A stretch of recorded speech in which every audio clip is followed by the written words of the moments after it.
പഞ്ചാബിൽ എംഎൽഎമാരും പാർട്ടി വിടുമോ എന്ന ആശങ്കയിൽ ആം ആദ്മി പാർട്ടി. എംപിമാരെ അനുനയിപ്പിക്കാൻ ഉന്നത നേതാക്കൾ സംസാരിക്കും.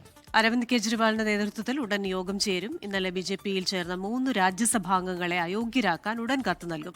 എംപിമാർ പാർട്ടി വിട്ടത് അരവിന്ദ് കെജ്രിവാളിന്റെ സ്വേച്ഛാധിപത്യത്തിനുള്ള തിരിച്ചടിയെന്ന് ഡൽഹി മുഖ്യമന്ത്രി രേഖ ഗുപ്ത പറഞ്ഞു.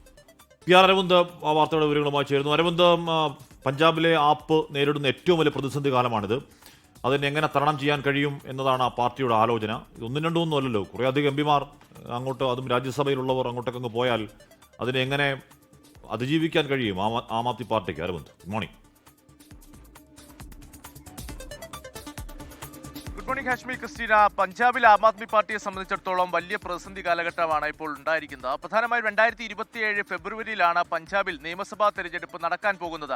ഇപ്പോൾ ഈ 7 രാജ്യസഭാ എംപിമാർ BJP-യിലേക്ക് പോകുന്നു എന്ന് പറയുമ്പോൾ അത് രാജ്യസഭയിൽ BJP-ക്ക് അംഗസംഖ്യ കൂടുന്നതിനപ്പുറം BJP പഞ്ചാബിൽ നിയമസഭാ തെരഞ്ഞെടുപ്പ് ലക്ഷ്യം വെച്ചൊരു നീക്കം ആരംഭിച്ചിരിക്കുകയാണ്. നമുക്കറിയാം, പഞ്ചാബിൽ BJP-യെ സംബന്ധിച്ചിടത്തോളം അവർക്കൊരു പ്രാദേശിക മുഖം ലഭ്യമല്ല. അതുകൊണ്ട് തന്നെ കൂടുതൽ ശക്തി ഉറപ്പിക്കുക, ഇതുമായി ബന്ധപ്പെട്ട ചർച്ചകൾ കഴിഞ്ഞ് കുറേ നാളുകളായി നടന്നിരുന്നു. ഇതിന്റെ ഭാഗമായി തന്നെയാണ് രാഘവ് ചദ്ദ അടക്കമുള്ള നേതാക്കളെ ഇപ്പോൾ BJP-യിലേക്ക് എത്തിച്ചിരിക്കുന്നത്. കഴിഞ്ഞ ദിവസമാണ് 7 രാജ്യസഭാ എംപിമാർ BJP-യിലേക്ക് മാറുന്നുവെന്ന് പ്രഖ്യാപിക്കുകയും ഇതിന്റെ അടിസ്ഥാനത്തിൽ 3 എംപിമാർ BJP-യിൽ ചേരുകയും ചെയ്തിരുന്നു. മറ്റ് 4 പേർ കൂടിയുണ്ട്, അവരും ഉടൻ BJP-യിലേക്ക് ചേരുമെന്നതാണ് പ്രഖ്യാപിച്ചിരിക്കുന്നത്. പക്ഷേ ചില അനുനയ ചർച്ചകളെല്ലാം ആം ആദ്മി പാർട്ടിയുടെ ഭാഗത്തുനിന്ന് നടക്കുകയാണ്. കാരണം 10 രാജ്യസഭാ എംപിമാരാണ് നിലവിൽ ആം ആദ്മി പാർട്ടിക്കുള്ളത്. അതിൽ 7 പേർ BJP-യിലേക്ക് മാറിയാൽ അവരെ അയോഗ്യരാക്കാൻ പറ്റില്ല എന്നതാണ് ആം ആദ്മി പാർട്ടിയുടെ മുന്നിലുള്ള ഏറ്റവും വലിയ പ്രതിസന്ധി. അപ്പോൾ ഇതിൽ ഒരാളെയെങ്കിലും അനുനയിപ്പിച്ചുകൊണ്ട് ഒപ്പം നിർത്താൻ സാധിച്ചാൽ മറ്റുള്ളവരെ അയോഗ്യരാക്കാനുള്ള നിലപാടുകളുമായി ആം ആദ്മി പാർട്ടിക്ക് മുന്നോട്ട് പോകാം. പക്ഷേ ഇത് എത്രത്തോളം പ്രായോഗികമാവുന്ന കാര്യമാണ് ഏറ്റവും പ്രധാനം. ഇതുമായി ബന്ധപ്പെട്ട ചർച്ചകൾ കഴിഞ്ഞ് കുറേ ദിവസങ്ങളായി നടക്കുന്നു. പക്ഷേ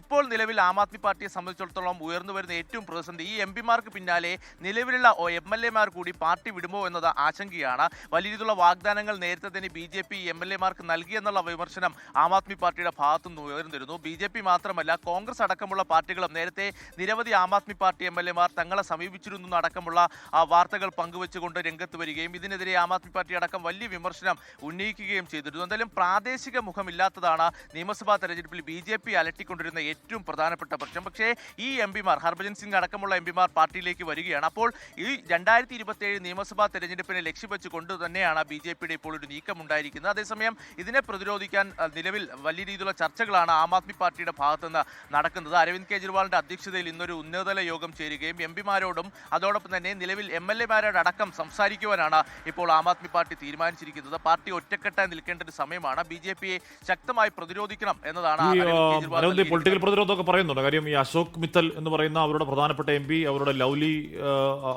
യൂണിവേഴ്സിറ്റിയിലൊക്കെ ED റെയ്ഡ്, അവിടുന്ന് കുറെ പേപ്പറൊക്കെ പിടിച്ചുകൊണ്ട് പോലൊക്കെ കഴിഞ്ഞ ദിവസങ്ങളിൽ സംഭവിച്ചതാണ്. അദ്ദേഹത്തിന് മാത്രമല്ല, പല ആപ്പ് നേതാക്കളുടെ വീട്ടിലും ഈ പറഞ്ഞ ED റെയ്ഡൊക്കെ ആ സമയത്തുണ്ടായിരുന്നു. അപ്പോൾ ED റെയ്ഡിന്റെ കൃത്യം 10ാം നാൾ BJP-യിലേക്ക് പോയതിനെ ആ രീതിയിൽ രാഷ്ട്രീയമായി ആം ആദ്മി പാർട്ടി കണക്ട് ചെയ്ത് തുടങ്ങുന്നുണ്ടോ?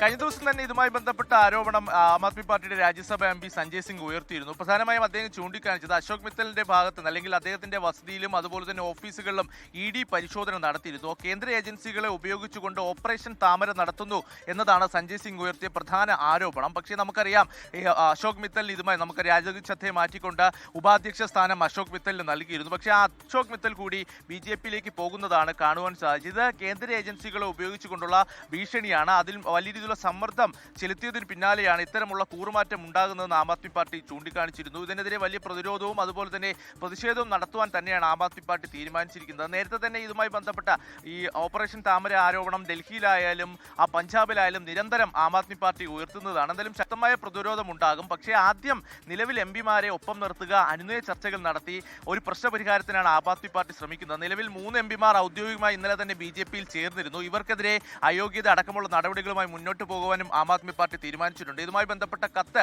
ഉടൻ തന്നെ രാജ്യസഭാ അധ്യക്ഷന് സമർപ്പിക്കുമെന്നതാണ് ആം ആദ്മി പാർട്ടി വ്യക്തമാക്കിയിരുന്നത്. പക്ഷേ എന്ത് നിലപാട് രാജ്യസഭാ അധ്യക്ഷൻ സ്വീകരിക്കുമെന്നതാണ് ഏറെ നിർണായകം. കാരണം 7 പേർ തങ്ങൾക്കൊപ്പം BJP-യിലേക്ക് മാറുന്നു, ലയിക്കുന്നു എന്നതാണ് രാഘവ് ചദ്ദ ഇന്നലെ പ്രഖ്യാപിച്ചത്. 10 പേരുള്ളപ്പോൾ 7 പേർ BJP-യിലേക്ക് ലയിച്ചു കഴിഞ്ഞാൽ അവരെ അയോഗ്യരാക്കാൻ നിലവിൽ ഭരണഘടനാ വ്യവസ്ഥകൾ പറയുന്നില്ല. അതുകൊണ്ട് തന്നെ ഇത് ആം ആദ്മി പാർട്ടിയുടെ മുന്നിലുള്ള ഏറ്റവും വലിയ പ്രതിസന്ധിയാണ്. അതുകൊണ്ട് തന്നെ ഏതെങ്കിലും ഒരാളെങ്കിലും ഒപ്പം നിർത്തി ഈ 7 എന്ന 3-2 ഭൂരിപക്ഷം അതില്ല ഇല്ലാതാക്കുക എന്നതാണ് പ്രധാനമായും ഇപ്പോൾ ആം ആദ്മി പാർട്ടി ലക്ഷ്യം വയ്ക്കുന്നത്. അതിനുശേഷം പ്രതിഷേധ പരിപാടികളും അതുപോലെ തന്നെ മറ്റു വിമർശനങ്ങളും ആകാമെന്നതാണ് നിലവിൽ ആം ആദ്മി പാർട്ടി തീരുമാനിച്ചിരിക്കുന്നത്. എന്തായാലും അരവിന്ദ് കെജ്രിവാളിന്റെ അധ്യക്ഷതയിൽ ഇന്ന് ഉന്നതതല യോഗം ചേരുന്നുണ്ട്. ഇതിനുശേഷം തുടർ നടപടികൾ സ്വീകരിക്കുമെന്നതാണ് ആം ആദ്മി പാർട്ടി നിലവിൽ വ്യക്തമാക്കിയിരിക്കുന്നത്. ഹാഷ്മി ക്രിസ്റ്റീന.